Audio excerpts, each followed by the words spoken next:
우이천, 방학천, 도봉천, 중랑천. 요즘 당신이 걷고 계신 길은 어디인가요? 길의 풍경을 바라보는 당신의 심경은 어떠신가요? 같은 늦가을의 풍경인데 어제 걷는 기분과 오늘 걷는 발걸음이 같으신가요? 자세는 어떠세요? 늘상 걷던 대로 터벅이며 걸었나요? 아니면 조금 허리를 곧게 펴고 걸음폭도 한층 크게 해보셨나요? 힘을 빼고 걸어도 가볍게, 느긋하게, 한가로이, 또는 씩씩하게. 발걸음에 변화를 주는 것 어떻게 생각하세요? 그러나 자기 발걸음을 의식하지 못하면 바꿀 수도 없을 거예요. 안녕하세요. 책으로 가는 길 세 번째 시간 안내자 바비입니다. 음악과 뉴스, 생활정보, 가까운 이의 소식 등 우리 삶을 의식하게 하거나 되돌아보게 하는 여러 가지 것이 있죠. 저희는 책과 함께 책을 통해서 책을 향해서 가다 보면 나와 우리의 삶을 잘 의식하게 하고 또한 변화하게 해준다고 생각하는 방송입니다. 전하는 말씀이 조금 따끔하고 조금 새콤하거나 쌉싸름했으면 좋겠습니다. 낙엽의 소리처럼요. 오늘 저와 함께 책으로 가는 길을 앞장서 주실 두 분의 인솔자 수플님과 제이님 나오셨습니다. 안녕하세요. 안녕하세요. 네.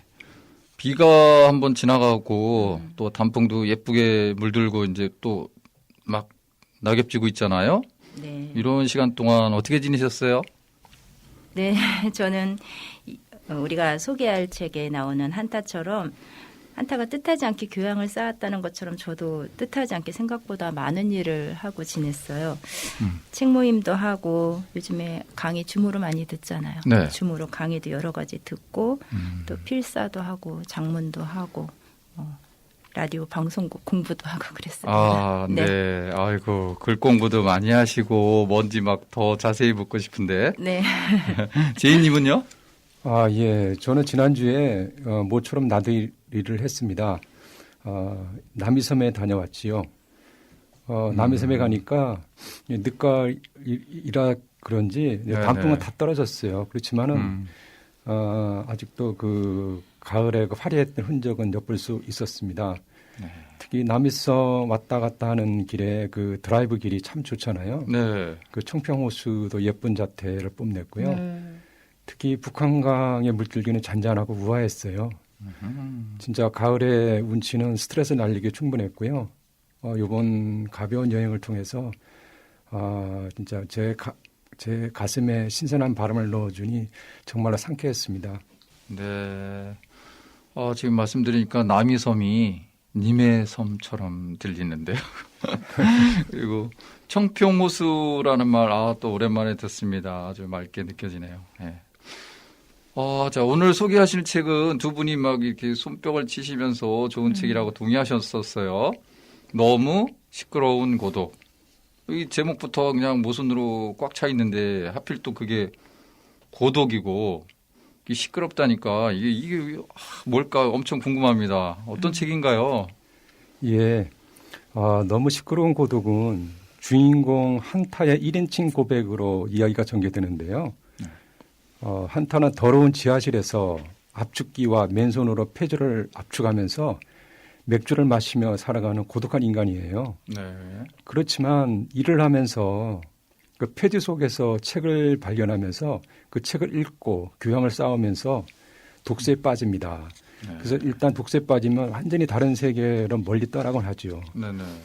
그래서 이 책을 쓴 작가 보흐밀 흐라발은 네. 체코 출신인데요. 굉장히 다양한 직업을 전전했어요. 보흐밀 흐라발. 네. 그리고 2차 세계대전, 그다음 나치와 소련의 침공, 네. 그다음 공산주의 치하에서도 살았고요. 그러니까 1968년 이른바 프라하의 봄을 겪었지만, 네네네.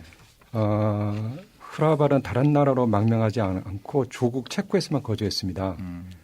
이런 점에서 볼 때 프랑스로 망명해서 창작 활동을 한 밀란 쿤데라와 많이 비교되죠. 네. 그래서 오늘 소개할 작품 너무 시끄러운 고독은 1977년에 발표했습니다. 네, 여행 가고 싶은 그 체코라는 거기서 출신 작가군요. 스플님. 네. 이거 어떤 네, 저는 이 책을 책 모임에서 소개해서 알게 된 책인데요. 저도 처음엔 이 책이 좀 얇잖아요. 한 130페이지 정도로 얇은데도 네. 불구하고 읽는데 되게 오래 걸리더라고요. 그래서 이제 이 책을 읽고 토론을 하고 나니까 이 책이 더 좋아진 거예요. 그래서 제가 이번 방송을 준비하면서 또 다시 읽었는데 읽으면 읽을수록 더 매력적인 책인 거예요. 네, 그래서 이 한타는 그 폐지를 이렇게 압축하는 일을 네. 하잖아요. 근데 이 사람은 그 압축한 폐지를 그냥 이렇게 내놓는 게 아니라 그 압축하면서 들어온 그 복제화가 있어요. 그 복제화로 그 폐지를 이렇게 꾸며가지고 이렇게 내놓는 거예요. 근데 제가 아까 줌으로 강의를 들었다고 했잖아요. 네네. 근데 그 중에 그 예술 강의가 있는데 거기에서 나오는 그 미술 작품들이 이 책에 막 쏟아져 나오는 거예요. 그래서 제가 그거를 막 찾아서 막 중간중간 찾아서 읽고 또 그 그림을 보고 이러니까 이 책이 더 재밌게 다가오더라고요. 네. 말씀하신 그 복지화라는 거는 네. 유명 화가의 작품을 네네. 누군가 이제 모방해서 네네. 이제 싸게 그려서 보급했던 그 그림. 네, 그게 이제 폐지로 막 600여 장 이렇게 막 쏟아져 들어온 거예요. 그러니까 그 사람은 그 복제화를 이렇게 버리지 않고 가지고 있다가 폐지를 압축해서 나가는 거를 그 복제화를 위에다 옆에다 이렇게 놓고 해서 그걸 이렇게 예쁘게 꾸며서 내놓는 거죠. 그래요. 되게 네. 특이한 사람이네. 네. 그래서 시간이 엄청 많이 걸려서 그 소장이 엄청 싫어해요. 그게 이 폐지와 뭐 혼책을 처리하는 일을 하는 거잖아요. 네네. 그 우리는 주로 이제 나이 드시는 어르신들이 이제 폐지주로 다니는 거 이제 떠오르고 또 이제 그런 것들이 쌓여져 있는 곳을 동네에서 가끔 볼 수 있잖아요. 왜 자원 재활용센터. 네. 옛날에는 저 꼬물상이잖아요. 고물상 그렇게 낮춰 불렸던 곳인데 지금 말씀하시는 거 들어보면 뭐 보물상처럼 말씀하셔요. 이 특별한 배경이긴 한데 뭐 거기서 특별히 또 어떤 부분을 주목하셨는지 궁금합니다. 예, 주인공 한타는 35년을 폐지 압축공을 일했고요. 근데 한타의 외삼촌이 있는데 이분도 40년을 일편단심 그 철도역에서만 근무했어요. 그래서 모두 한우물을 판 분들이죠. 네. 특히 이 중에서 한타는 더러운 지하실에서 폐주를 압축하면서 그냥 고독하게 살아가는 인간이었어요. 그렇지만 일을 하면서 독서를 통해서 교양을 쌓았고 책에 빠져서 굉장히 즐거운 상상의 나라로 항상 떠나곤 했습니다. 네. 마찬가지로 저도 36년간 해운회사에서 근무를 했다가 퇴직을 했는데요. 그래서 한우물만 팠다고 볼 수 있죠. 근데 독서가 한타를 소외된 노동으로부터 구해주었듯이 저를 구해준 것도 책이었어요. 사실 저는 회사 생활이 쉽지는 않았거든요. 왜냐하면 남의 일을 하는 거기 때문에 굉장히 수동적이었어요. 그렇지만 저는 퇴근 후 이제 도서관을 다니고 또 책을 읽으면서 또 그리고 동아리에 가입하면서 책 모임을 통해서 능동적으로 살았습니다. 그렇게 하면서 저 자신을 추스리고 다독거릴 수 있었지요. 네. 그러니까 이 주인공 그 한타라는 사람과 굉장히 그 동일시대는 비슷한 점이 많으셔서 더 감동적인가 봐요. 예. 목소리가 이렇게 막 떨려서 나오시나요? 스플님은요? 네. 그 제이님 말씀처럼 이게 한타가 35년간 폐지를 압축하면서 지내는데 그 압축하는 중에 그 책을 접하고 뜻하지 않게 교양을 쌓았다고 해요. 근데 이제 한타는 단순히 책을 읽기만 한 게 아니라 어떤 근사한 문장이 나오면 그걸 통째로 쪼고 사탕처럼 빨아먹고 또 잔에든 리큐어처럼 홀짝대면서 막 음미하는 거예요. 그래서 그 책에서 읽은 사상들이 알코올처럼 이렇게 자신의 몸 안에 녹아들 때까지 문장이 천천히 스며들어서 자신의 뇌와 심장을 적시고 혈관 깊숙이 막 모세혈관까지 비집고 들어갈 때까지 이 책을 깊게 읽는 거예요. 술 마시는 느낌. 그래서 이 사람이 그 보면은 압축하는 동안 끊임없이 맥주를 마시는 장면이 나와요. 근데 이 사람은 이 맥주를 마시는 것도 책을 읽는데 어떤 사고의 흐름을 돕기 위해서 텍스트의 심보까지 다 더 잘 파고들게 하기 위해서라는 거예요. 네. 그래서 한타한테는 이 독서가 기분 전환이나 소일거리가 아니에요. 그리고 쉽게 잠들기 위한 방편은 더더욱 아니고요. 술을 마시는 건 독서로 인해서 영원히 자기는 잠도 자고 싶지 않아요. 그리고 독서로 인해서 선망증에 걸리고 싶어 해요. 정말 너무너무 책을 좋아하는 대단한 독서가라고 할 수 있죠.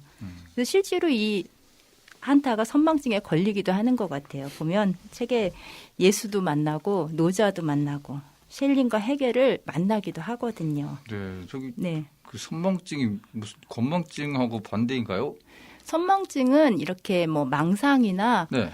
환각 이런 것들이 아, 보이는 아. 거예요. 왜 이렇게 알코올성 선망증이라서 알코올 뭐죠? 어떤 알코올 중독인 네, 사람들 이렇게 중독자들. 술 끊잖아요. 그러면 네네. 알코올성 선망증 같은 게 오거든요. 막 이게 환각이나 막 망상이 망상이 막 보이고. 떠오르는 거? 네. 근데 한타는 이게 술을 마셔서 술주정뱅이가 되고 싶은 게 아니라 그런 선망증에 와서 그 책 속에 있는 인물들을 아. 막 만나고 싶은 거예요. 헛소리하고 누구 때리고 뭐 이러는 거 네네, 아니고? 그런 게 아니고 진짜 책 책으로 속의 막 들어가고 주인공들을 막 싶은 거죠. 만나고. 네네. 네, 진짜 갑자기 재밌어지고 있습니다. 네, 보고 싶네요, 그런 거. 하여튼 술 마시는 사람은 핑계들이 많은데 술주정뱅이 싫어해요, 한타는. 네. 알겠습니다. 그러면 지금 말씀을 좀 보충해 주시는 뜻으로 이거 인상 깊은 부분들을 좀 뽑아서 낭독을 해주시면 좋겠어요. 예.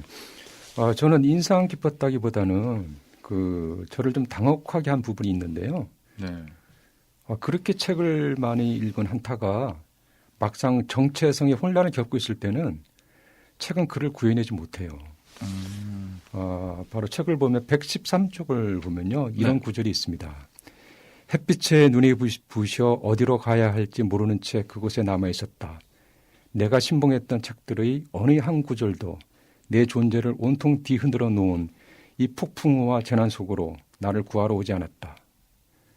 예, 이 구절인데요. 네네. 한타가 위기에 처했을 때 막상 책에서 위로되는 구절이 하나도 떠오르지 않았고 그에게 밀려드는 고독과 소외로부터 구출해 주지도 않았어요.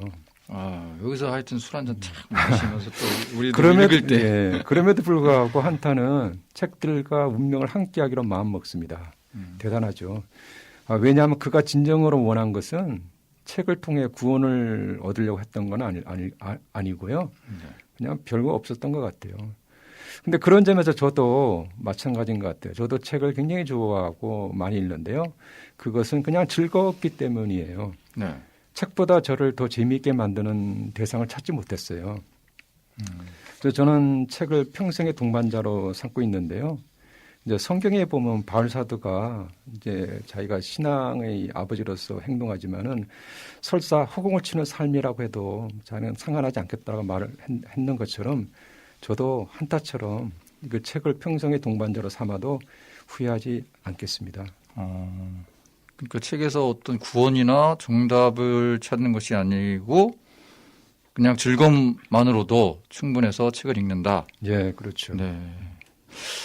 그럼 그 즐거움은 어디서 오는 건지 더 말씀해 주셔야 될 것 같기도 한데. 제 생각에는요, 네네. 이 한타가 35년 동안 그 지하실에서 폐지 압축하는 일을 하면 그 지하실 천장에 이렇게 구멍이 뚫려져 있어요. 네. 거기에서 이렇게 이제 폐지가 막 쏟아져 내리는 거거든요.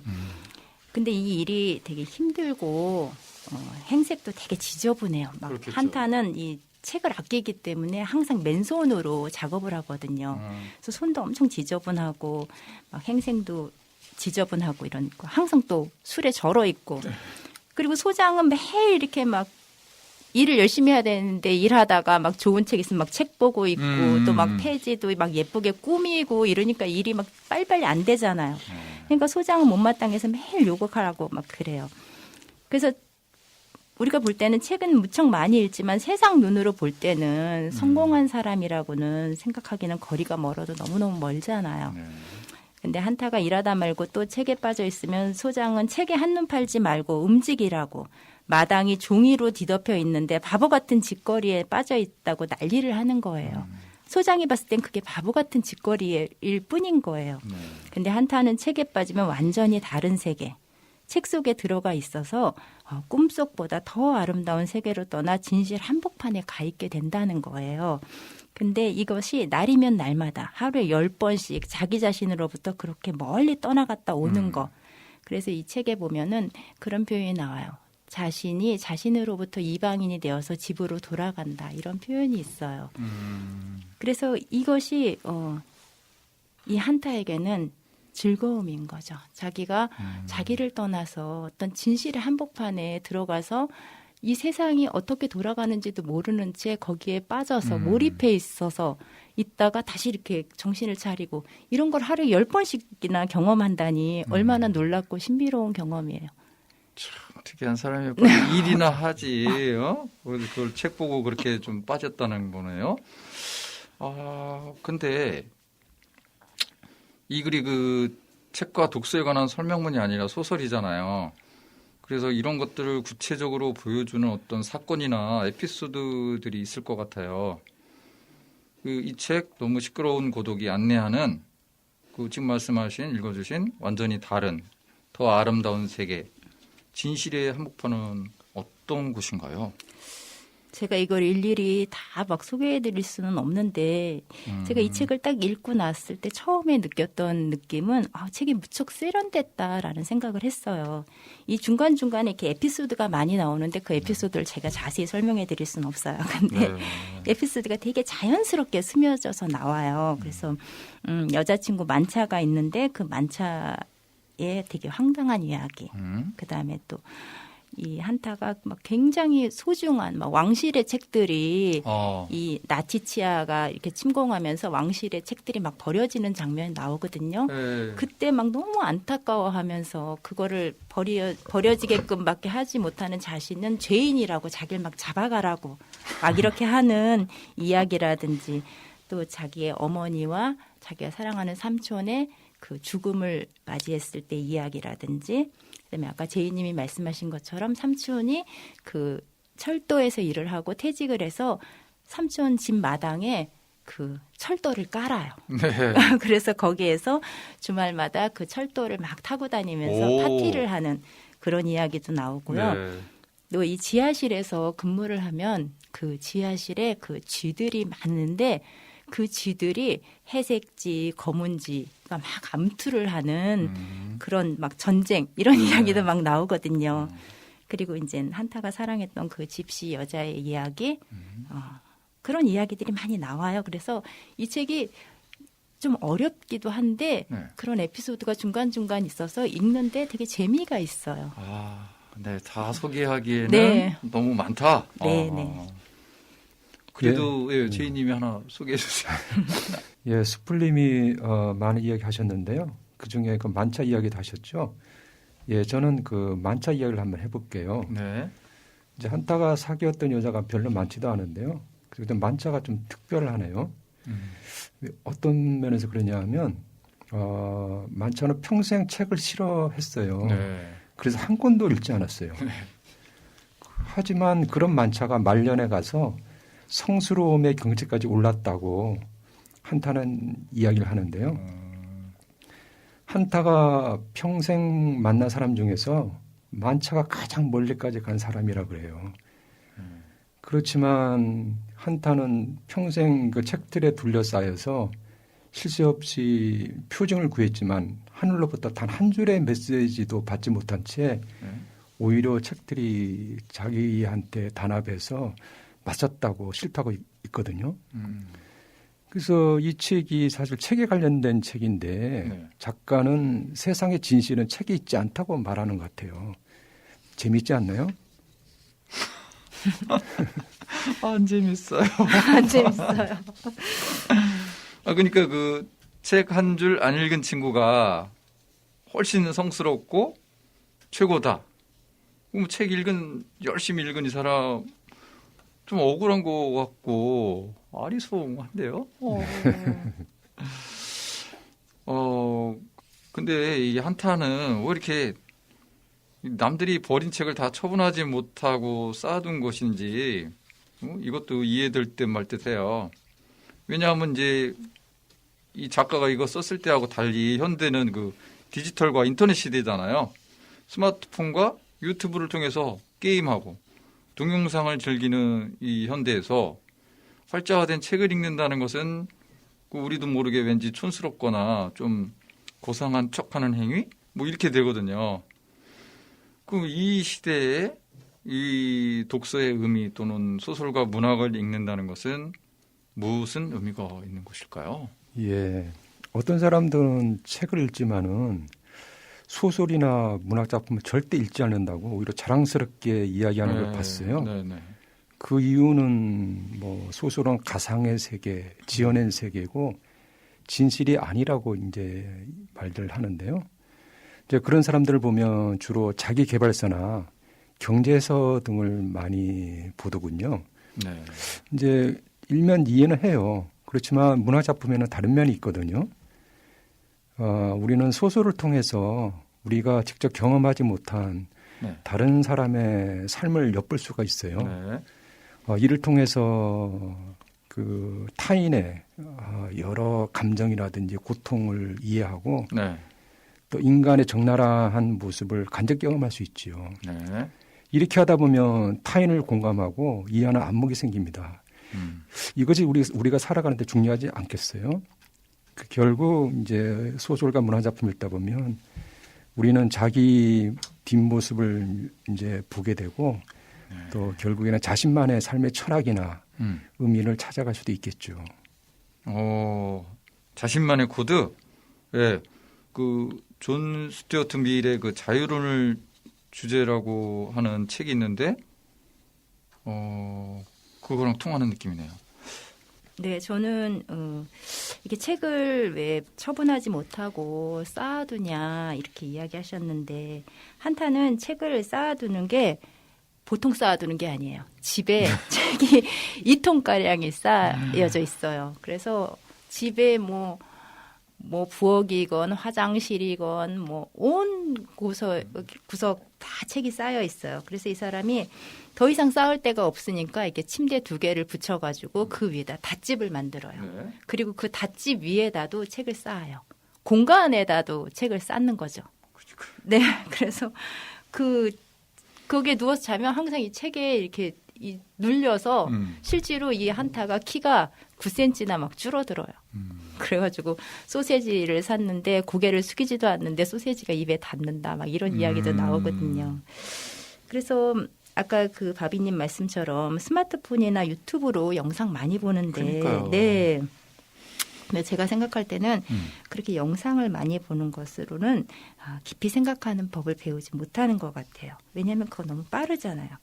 그래서 저는 이렇게 소설을 읽는다는 거, 책을 읽는다는 거 이것은 결국 좀 자기 자신을 찾아가는 길이라고 생각하거든요. 자신이지만 자신도 모르는 자기가 있어요. 그 자기의 심연으로 가는 거죠.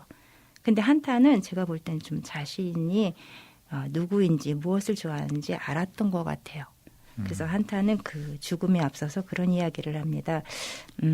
사랑받는 대상은 모두 지상의 천국 한복판에 있다. 그리고 자기는 자기 두 손을 놓고 천국에서 추방당하지 않을 것이다. 이런 이야기를 하는데 한타는 제가 아까 그 선망증 얘기했잖아요. 네. 그래서 예수와 그 노자를 만났다고 하는데 네. 한타는 그런 생각을 하는 거예요. 이 사람들의 사상이 어느 때 발현됐는지 그 사람의 나이가 되게 중요하다라는 걸 문득 깨달아요. 예수는 되게 젊잖아요. 네. 그리고 노자는 나이가 들었잖아요. 그래서 이 사람이 이 일을 하면서 예수와 노자를 보는데 그 예수는 끊임없이 산등성이를 쉬지 않고 올라가는 모습을 보여줘요. 그리고 노자는 이미 산등성이에 앉아가지고 밑을 내려다보는 거죠. 네. 네, 그래서 거기에 나오는 그 말이 제가 또 이거 한번 해볼게요. 네. 프로그레수스 아드 푸투룸, 레그레수스 아드 오르기넴이라는 말이 나오는데 이게 미래로의 전진, 네. 예수를 말하는 거고요. 근원으로의 후퇴, 노자를 말하는 거예요. 산을 올라가는 게 예수고 네네네. 노자는 이미 다 오른 상태에서 네. 밑을 쳐다보는 관점. 그렇죠. 그러니까 예수는 굉장히 막 열심히 해가지고 어떤 그 진리로 가려고 하는 것이고 노자는 이미 그 다 정해져 있는 그 근원으로 가면 그것을 알 수 있다. 이런 의미거든요. 네. 근데 이 말이 어디에 또 나오냐면 그 한타가 그 자기의 일터에서 쫓겨나게 되는 게 뭐냐면 되게 큰 그 커다란 압축기가 나와요. 네. 이 한타가 할 수 있는 그 압축기에 막 몇 배의 일을 한꺼번에 해낼 수 있는. 최신 설비를 네. 갖춘 회사가 또 생겨요? 네, 그래서 네. 거기에는 되게 젊은이들이 이렇게 그 복장을 하고 와서 일을 하는 거예요. 그래서 한타가 자기랑 다르게 네. 멋진 뭐 유니폼 같은 거 그렇죠. 입고. 근데 한타가 가서 보고 너무너무 놀라는데 특히 한타가 절망을 하는 장면이 그 젊은 청년들이 모두 장갑을 끼고 있는 거예요. 그게 왜요? 이 한타는 이 책이 너무 소중하기 때문에 이 폐지에서 압축통에 들어갈 때 혹시라도 귀한 책이 빠질까 봐 항상 맨손으로 일하면서 이렇게 책을 잡거든요. 근데 이 사람들은 그냥 그 폐지 압축하는 게 그냥 일일 뿐인 거예요. 그냥 장갑 끼고 막 일하고. 폐지야, 폐지 그냥. 네네네. 그러니까 그 사람이 한타가 너무 그걸 절망하는 거예요. 네. 그러면서 이 기계 문명, 물질 문명이 막 발달하는 것이 네. 어떻게 보면 이게 미래로의 전진이 아니라 미래로의 후퇴일 수 있다. 네. 그래서 이 한타가 책을 이렇게 골라내는 것은 어떤 인간의 정신이나 문화를 보호하는 네네. 그런 것일 수도 있는데 그 사람들한테는 그런 게 더 이상 귀하지 않거든요. 그러니까 아까 말한 그 유튜브라든지 이런 것들은 우리 예전에는 없었던 발달된 그런 거라고 볼 수 있지만 네. 그것으로 인해서 이런 책을 멀리하고 이러는 것은 어떻게 보면 그 미래로의 후퇴일 수 있다. 그런 의미도 있는 것 같더라고요. 네. 책 속에 들어있는 어떤 지혜와 지식들로부터 멀어지고 있는 것이고, 그랬을 때 책을 아끼고 이렇게 접한다는 거는 그런 어떤 소중한 지혜들을 지혜로 알아본다는 거죠. 그러면 이제 독서의 어떤 의미들도 조금 이해가 되는 것 같습니다. 오늘 책으로 가는 길 마지막 방송이었어요. 두 분은 책 읽기를 즐기시고 또 책 이야기도 즐기시는 분들인데 어떠셨는지 궁금하네요. 토론만큼 좀 재미있으셨나요? 네, 오늘 마지막이라니까 좀 아쉽네요. 네. 제가 방송하고 나면 좀 늘 부족함을 많이 느끼는데 네네. 그래도 좀 재밌는 경험이었습니다. 하시고 싶으신 말씀이 더 있으시죠? 그죠? 네. 무슨? 예, 저도 오늘로 이제 두 번째 참여인데요. 네네. 이 방송 속에서 책 이야기를 나누다 보니 색다른 경험입니다. 그래서 부담도 되지만은 흥미 만점이네요. 좋습니다. 네, 맞아요. 누군가 이렇게 귀 기울여 주실 거 생각하면 훨씬 말하는 게 더 진지해지고 진솔해진다라고 할까 뭐 그런 생각이 들어요. 은행나루 마을방송국 구독자들과 우리 책으로 가는 길 청취자분들께 인사도 이제 해주시고요. 도봉구 주민 여러분들과 함께할 어떤 포부, 꿈과 계획도 있으면 소개해 주시겠어요? 네, 그동안 책길을 들어주신 청취자 여러분 감사합니다. 이 방송이 조금이라도 책으로 가는 길을 편안하게 안내해 주었다면 저는 그것으로 만족하겠습니다. 수줍어서. 예, 계획이 있으신데 안 밝혀주시네. 네. 제이님. 예, 책과 관련해서 이런 류의 방송이 많아진다면 우리 이제 지역 사회 문화 공간이나 삶의 질 향상에 조금이라도 도움이 되지 않을까 생각해 봅니다. 네. 많이 응원해 주세요. 책 많이 보시고요. 네. 팟빵과 페이스북, 카카오톡에서 은행나루 마을방송국을 구독과 친구 추가해 주시면 쉽게 방송을 들으실 수 있습니다. 좋아요와 댓글로도 응원해 주시고요. 또 유튜브에서도 볼 수 있는데 은행나루 마을방송국 채널 들어가시면 보실 수 있으세요. 구독하기 꼭 눌러주시기 바랍니다.